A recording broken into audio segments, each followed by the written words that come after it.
வணக்கம். தந்தையின் பாட்காஸ்ட் செய்திகளை வாசிப்பது ஜெபஸ்டின். முதலில் தலைப்புச் செய்திகள். தமிழகத்தில் அநேக இடங்களில் வருகிற 23ஆம் தேதி வரை மிதமான மழை பெய்ய வாய்ப்பு. 23ஆம் தேதி வங்கக்கடலில் புயல் உருவாக வாய்ப்புள்ளதாகவும் இந்திய வானிலை ஆய்வு மையம் தகவல். தமிழகத்தின் புதிய ஆளுநராக முன்னாள் மத்திய அமைச்சர் வி.கே. சிங் நியமிக்கப்பட இருப்பதாக தகவல். விரைவில் அதிகாரப்பூர்வ அறிவிப்பு வெளியாகிறது. தமிழ்நாட்டில் தகுதியுள்ள அனைத்து மகளிருக்கும் விரைவில் 1000 ரூபாய் உரிமைத் தொகை. துணை முதலமைச்சர் உதயநிதி ஸ்டாலின் உறுதி. கர்ப்பிணி பெண்கள், பள்ளி சிறுவர்கள், முதியவர்கள் சிரமப்பட்டு மாநாட்டிற்கு வர வேண்டாம். தமிழக வெற்றிக் கழக தலைவர் விஜய் வேண்டுகோள். திருமாவளவனின் முதலமைச்சர் கனவு ஒருபோதும் பலிக்காது என மத்திய இணை அமைச்சர் எல். முருகன் பேட்டி. திருமாவளவன் முதலமைச்சராக, தமிழனாக அவருக்கு ஆதரவு தெரிவிப்பேன் என சீமான் வரவேற்பு. அபாய வலையில் திருமாவளவன் சிக்க மாட்டார் என்று திமுக அமைப்புச் செயலாளர் ஆர்.எஸ். பாரதி கருத்து. மகாராஷ்டிரா சட்டப்பேரவைத் தேர்தலில் நாளை வேட்புமனு தாக்கல் தொடக்கம். 99 தொகுதிகளுக்கான முதற்கட்ட வேட்பாளர் பட்டியலை வெளியிட்டது பாஜக. வயநாடு இடைத்தேர்தலில் காங்கிரஸ் வேட்பாளர் பிரியங்கா காந்தி நாளை பிரச்சாரத்தை தொடங்குகிறார். சோனியா காந்தியும் ராகுல் காந்தியும் பிரச்சாரத்தில் பங்கேற்று வாக்கு சேகரிக்கின்றனர். சென்னை தாம்பரம் ரயில் நிலையத்தில் 4 கோடி ரூபாய் பணம் பறிமுதல் செய்யப்பட்ட விவகாரம். ஹவாலா முறையில் பணம் கைமாறியிருப்பது சிபிசிஐடி விசாரணையில் தகவல். நாடு முழுவதும் ஒரே நாளில் 20க்கும் மேற்பட்ட விமானங்களுக்கு வெடிகுண்டு மிரட்டல். இமெயிலில் விடப்பட்ட புரளிகளால் 80 கோடி ரூபாய் அளவுக்கு இழப்பீடு. ஈஷா அறக்கட்டளை நடத்தும் கல்வி நிறுவனங்களில் பாலியல் வன்கொடுமை சம்பவங்கள். ஏற்கனவே பணிபுரிந்த தம்பதியினர் பரபரப்பு குற்றச்சாட்டு. கோவை வால்பாறையில் எஸ்டேட் வேலைக்கு செல்லும் பெற்றோர் குழந்தைகளை அழைத்துச் செல்லக்கூடாது. சிறுத்தை தாக்கி 4 வயது சிறுமி உயிரிழந்த சம்பவத்தை தொடர்ந்து வனத்துறை அறிவுறுத்தல். திருப்பதியில் விஐபி பிரேக் தரிசன டிக்கெட் கள்ளச்சந்தையில் விற்பனை. ஆந்திர மேலவை துணைத் தலைவர் உட்பட 3 பேர் மீது வழக்கு பதிவு. இஸ்ரேல் ஹமாஸ் இடையே நீடிக்கும் போர். தாக்குதல் நடத்தும் வீடியோவை வெளியிட்டது ஹமாஸ். நியூசிலாந்துக்கு எதிரான அடுத்த டெஸ்ட் போட்டிகளுக்கான இந்திய அணி அறிவிப்பு. தமிழ்நாடு வீரர் வாஷிங்டன் சுந்தருக்கு வாய்ப்பு. மகளிர் T20 உலகக்கோப்பை சாம்பியன் பட்டத்தை வென்றது நியூசிலாந்து அணி. இறுதிப் போட்டியில் தென்னாப்பிரிக்காவை 32 ரன்கள் வித்தியாசத்தில் வீழ்த்தியது. இனி விரிவான செய்திகள். வங்கக்கடலில் 23ஆம் தேதி புயல் உருவாக உள்ளதாக இந்திய வானிலை ஆய்வு மையம் தெரிவித்துள்ளது. இந்த புயல் ஒடிசா, மேற்கு வங்கம் இடையே கரையை கடக்கும் என்று தெரிவிக்கப்பட்டுள்ளது. வங்கக்கடலில் உருவாக உள்ள புதிய புயலால் தமிழகத்திற்கு எந்த பாதிப்பும் இருக்காது.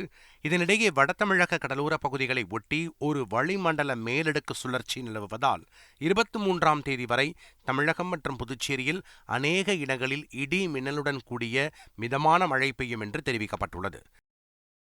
வாரணாசியில் 6100 கோடி ரூபாய் மதிப்பிலான பல்வேறு விமான நிலைய திட்டங்களை தொடங்கி வைத்து புதிய திட்டங்களுக்கு பிரதமர் மோடி அடிக்கல் நாட்டினார். சாரநாத்தில் புத்த மதம் தொடர்பான பகுதிகளின் சுற்றுலா மேம்பாட்டு பணிகளையும் பிரதமர் தொடங்கி வைத்தார். மற்றொரு நிகழ்வாக ஆர்.ஜே. சங்கரா கண் மருத்துவமனையை திறந்து வைத்த அவர், இந்த மருத்துவமனை முதியோர்களுக்கு சேவை செய்வதோடு குழந்தைகளுக்கு வெளிச்சம் தரும் என்று தெரிவித்தார். தமிழகத்தின் புதிய ஆளுநராக வி.கே. சிங் நியமிக்கப்பட இருப்பதாக தகவல் வெளியாகியுள்ளது. முன்னாள் மத்திய அமைச்சரும் முன்னாள் ராணுவ தளபதியுமான வி.கே. சிங் தமிழக தேர்தலில் மேலிட பொறுப்பாளராக பணியாற்றியவர். தற்போது ஆளுநராக உள்ள ஆர்.என். ரவிக்கும் ஆளும் திமுக அரசுக்கும் தொடர்ந்து மோதல் போக்கு நீடித்து வருகிறது. சமீபத்தில் தமிழ்தாய் வாழ்த்து விவகாரமும் பெரும் புயலை கிளப்பியது. இந்நிலையில் புதிய ஆளுநராக வி.கே. சிங் நியமிக்கப்படலாம் என நம்பத்தகுந்த வட்டாரங்கள் தெரிவிக்கின்றன. இது தொடர்பான அதிகாரப்பூர்வ அறிவிப்பு விரைவில் வெளியாகும் என்றும் கூறப்படுகிறது.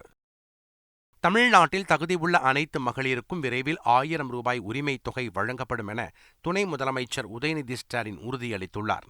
சேலத்தில் நடைபெற்ற கலைஞர் விளையாட்டு உபகரணங்கள் வழங்கும் விழாவில் உரையாற்றிய அவர், முதலமைச்சரின் அனுமதி பெற்று நகரங்களுக்கும் கலைஞர் விளையாட்டு உபகரணங்கள் வழங்கும் திட்டம் விரிவுபடுத்தப்படும் என தெரிவித்தார்.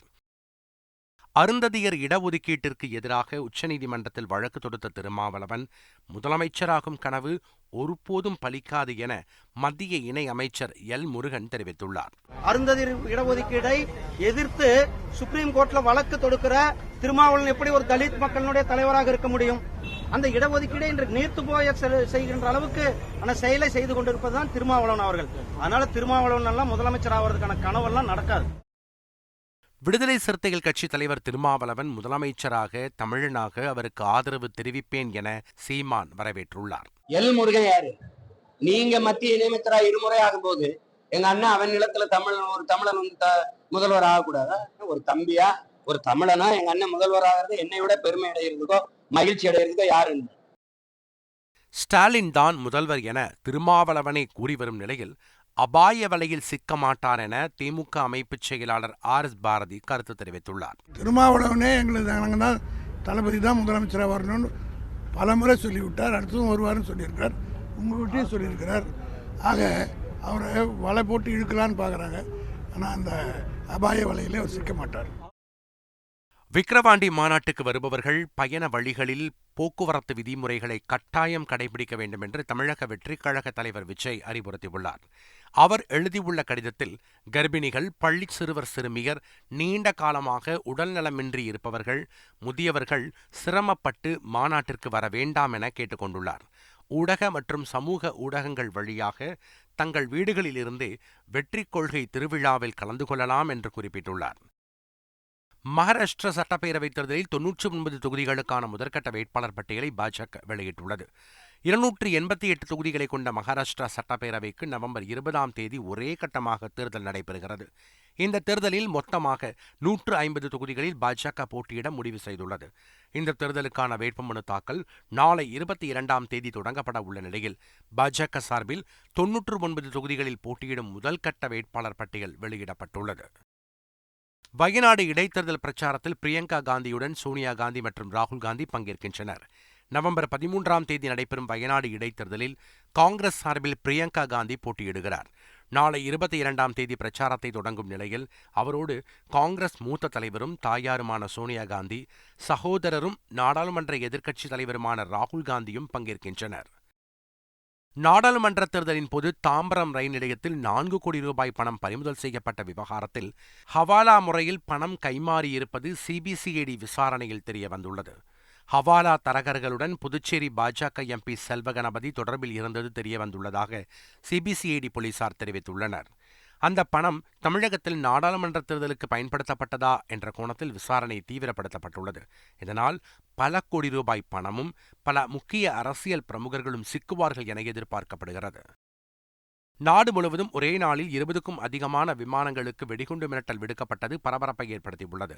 கடந்த சனிக்கிழமை 32 விமானங்களுக்கு மிரட்டல் விடுக்கப்பட்ட நிலையில் நேற்று இண்டிகோ, விஸ்தாரா, ஏர் இண்டியா, ஆகாஷா ஏர் ஆகிய நிறுவனங்களைச் சேர்ந்த 20க்கும் மேற்பட்ட விமானங்களுக்கு மிரட்டல் செய்தி வந்துள்ளது.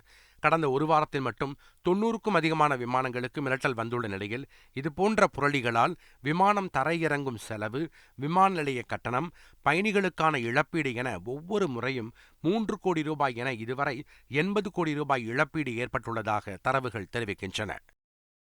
ஈஷா அறக்கட்டளை நடத்தும் கல்வி நிறுவனங்களில் பாலியல் வன்கொடுமை சம்பவங்கள் அரங்கேறுவதாக அந்த அறக்கட்டளையில் பணிபுரிந்த தம்பதியினர் குற்றம் சாட்டியுள்ளனர். ஹைதராபாத்தில் செய்தியாளர்களுக்கு பேட்டியளித்த அவர்கள் ஈஷா அறக்கட்டளை மீது மேலும் அடுக்கடுக்காக பல்வேறு குற்றச்சாட்டுகளை கூறினர்.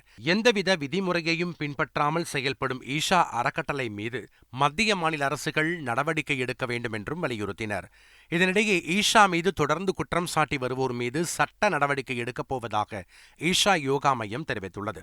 ஒரு தனிநபர் நிலம் தொடர்பான பிரச்சினை காரணமாகவே ஈஷா மீது தொடர்ந்து அவதூறு பரப்பப்பட்டு வருவதாகவும் ஆதாரமற்ற குற்றச்சாட்டுகளை சிலர் கூறி வருவதாகவும் ஈஷா யோகா மையம் சார்பில் விளக்கம் அளிக்கப்பட்டுள்ளது. கோவை மாவட்டம் வால்பாறையில் சிறுத்தை தாக்கி சிறுமி உயிரிழந்த நிலையில் சிறுத்தையை கூண்டு வைத்து பிடிக்க பொதுமக்கள் கோரிக்கை விடுத்துள்ளனர். இந்நிலையில் வால்பாறையில் கண்காணிப்பு கேமரா வைத்து சிறுத்தையை கண்காணிக்க நடவடிக்கை மேற்கொள்ளப்பட்டுள்ளதாகவும் எஸ்டேட்டில் உள்ள புதர்கள் அகற்ற அறிவுறுத்தியிருப்பதாகவும் வனச்சரக அதிகாரி வெங்கடேஷ் தெரிவித்துள்ளார். இதனிடையே எஸ்டேட் வேலைக்கு செல்லும் போது அல்லது ஆறுகளுக்கு செல்லும் போது குழந்தைகளை அழைத்துச் செல்லக்கூடாது என்றும் குழந்தைகளை வீட்டிலிருந்து வெகு தொலைவில் தனியாக விளையாட அனுமதிக்க வேண்டாம் என்றும் வனத்துறையினர் அறிவுறுத்தியுள்ளனர். திருப்பதியில் விஐபி பிரேக் தரிசன டிக்கெட்டுகளை கள்ளச்சந்தையில் விற்றதாக ஆந்திர மேலவை துணைத் தலைவர் உட்பட 3 பேர் மீது வழக்கு பதிவு செய்யப்பட்டுள்ளது. பெங்களூருவைச் சேர்ந்த சாய்குமார் என்பவர் தனது குடும்பத்தினருடன் விஐபி பிரேக் தரிசன வரிசையில் ஏழுமலையானை வழிபாடு செய்ய நின்று கொண்டிருந்தார். அவரது டிக்கெட்டை வாங்கி பார்த்த தேவஸ்தான ஊழியர்களுக்கு சந்தேகம் எழுந்த நிலையில் இந்த உண்மை தெரியவந்தது. விசாரணையில் 500 ரூபாய் மதிப்புள்ள டிக்கெட்டுகளை 65,000 ரூபாய் கொடுத்து வாங்கியதும் ஒய்எஸ்ஆர் காங்கிரஸ் கட்சியைச் சேர்ந்த ஆந்திர சட்ட மேலவை துணைத் தலைவர் மாயண்ணா ஜாகியா கானத்தின் பரிந்துரையின்படி பெற்றதும் தெரியவந்துள்ளது. இஸ்ரேல் படையினர் மீது தாக்குதல் நடத்தும் வீடியோவை ஹமாஸ் வெளியிட்டுள்ளது. காசாவின் ஜபாலியா பகுதியை இஸ்ரேல் ராணுவம் முற்றுகையிட்டுள்ளது.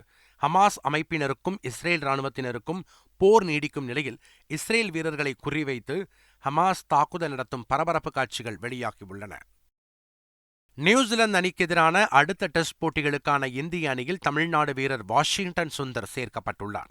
நியூசிலாந்துடனான முதல் டெஸ்ட் போட்டி முடிவடைந்த நிலையில் 2வது மற்றும் 3வது டெஸ்ட் போட்டிக்கான இந்திய அணியை பிசிசிஐ அறிவித்துள்ளது.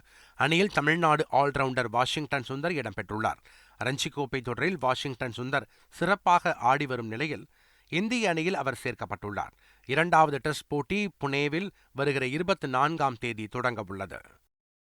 மகளிர் T20 உலகக்கோப்பை சாம்பியன் பட்டத்தை நியூசிலாந்து அணி வென்றது. துபாயில் நடைபெற்ற இறுதிப் போட்டியில் தென்னாப்பிரிக்காவை வீழ்த்திய நியூசிலாந்து முதல் முறையாக உலகக்கோப்பையை வென்றது. முதலில் பேட்டிங் செய்த நியூசிலாந்து 5 விக்கெட் இழப்பிற்கு 158 ரன்கள் எடுத்தது. பின்னர் களமிறங்கிய தென்னாப்பிரிக்கா 126 ரன்கள் மட்டுமே எடுத்து 32 ரன்கள் வித்தியாசத்தில் தோல்வியை தழுவியது. மீண்டும் தலைப்புச் செய்திகள். தமிழகத்தில் அநேக இடங்களில் வருகிற 23ஆம் தேதி வரை மிதமான மழை பெய்ய வாய்ப்பு. 23ஆம் தேதி வங்கக்கடலில் புயல் உருவாக வாய்ப்புள்ளதாகவும் இந்திய வானிலை ஆய்வு மையம் தகவல். தமிழகத்தின் புதிய ஆளுநராக முன்னாள் மத்திய அமைச்சர் V.K. சிங் நியமிக்கப்பட இருப்பதாக தகவல். விரைவில் அதிகாரப்பூர்வ அறிவிப்பு வெளியாகிறது. தமிழ்நாட்டில் தகுதியுள்ள அனைத்து மகளிருக்கும் விரைவில் 1000 ரூபாய் உரிமைத் தொகை. துணை முதலமைச்சர் உதயநிதி ஸ்டாலின் உறுதி. கர்ப்பிணி பெண்கள், பள்ளி சிறுவர்கள், முதியவர்கள் சிரமப்பட்டு மாநாட்டிற்கு வர வேண்டாம். தமிழக வெற்றிக் கழக தலைவர் விஜய் வேண்டுகோள். திருமாவளவனின் முதலமைச்சர் கனவு ஒருபோதும் பலிக்காது என மத்திய இணை அமைச்சர் எல். முருகன் பேட்டி. திருமாவளவன் முதலமைச்சராக, தமிழனாக அவருக்கு ஆதரவு தெரிவிப்பேன் என சீமான் வரவேற்பு. அபாய வலையில் திருமாவளவன் சிக்க மாட்டார் என்று திமுக அமைப்புச் செயலாளர் R.S. பாரதி கருத்து. மகாராஷ்டிரா சட்டப்பேரவைத் தேர்தலில் நாளை வேட்புமனு தாக்கல் தொடக்கம். 99 தொகுதிகளுக்கான முதற்கட்ட வேட்பாளர் பட்டியலை வெளியிட்டது பாஜக. வயநாடு இடைத்தேர்தலில் காங்கிரஸ் வேட்பாளர் பிரியங்கா காந்தி நாளை பிரச்சாரத்தை தொடங்குகிறார். சோனியா காந்தியும் ராகுல் காந்தியும் பிரச்சாரத்தில் பங்கேற்று வாக்கு சேகரிக்கின்றனர். சென்னை தாம்பரம் ரயில் நிலையத்தில் 4 கோடி ரூபாய் பணம் பறிமுதல் செய்யப்பட்ட விவகாரம். ஹவாலா முறையில் பணம் கைமாறியிருப்பது சிபிசிஐடி விசாரணையில் தகவல். நாடு முழுவதும் ஒரே நாளில் 20க்கும் மேற்பட்ட விமானங்களுக்கு வெடிகுண்டு மிரட்டல். இமெயிலில் விடப்பட்ட புரளிகளால் 80 கோடி ரூபாய் அளவுக்கு இழப்பீடு. ஈஷா அறக்கட்டளை நடத்தும் கல்வி நிறுவனங்களில் பாலியல் வன்கொடுமை சம்பவங்கள். ஏற்கனவே பணிபுரிந்த தம்பதியினர் பரபரப்பு குற்றச்சாட்டு. கோவை வால்பாறையில் எஸ்டேட் வேலைக்கு செல்லும் பெற்றோர் குழந்தைகளை அழைத்துச் செல்லக்கூடாது. சிறுத்தை தாக்கி 4 வயது சிறுமி உயிரிழந்த சம்பவத்தை தொடர்ந்து வனத்துறை அறிவுறுத்தல். திருப்பதியில் விஐபி பிரேக் தரிசன டிக்கெட் கள்ளச்சந்தையில் விற்பனை. ஆந்திர மேலவை துணைத் தலைவர் உட்பட 3 பேர் மீது வழக்கு பதிவு. இஸ்ரேல் ஹமாஸ் இடையே நீடிக்கும் போர். தாக்குதல் நடத்தும் வீடியோவை வெளியிட்டது ஹமாஸ். நியூசிலாந்துக்கு எதிரான அடுத்த டெஸ்ட் போட்டிகளுக்கான இந்திய அணி அறிவிப்பு. தமிழ்நாடு வீரர் வாஷிங்டன் சுந்தருக்கு வாய்ப்பு. மகளிர் T20 உலகக்கோப்பை சாம்பியன் பட்டத்தை வென்றது நியூசிலாந்து அணி. இறுதிப் போட்டியில் தென்னாப்பிரிக்காவை 32 ரன்கள் வித்தியாசத்தில் வீழ்த்தியது. இத்துடன் இன்றைய பாட்காஸ்ட் செய்திகள் நிறைவடைந்தன. வணக்கம்.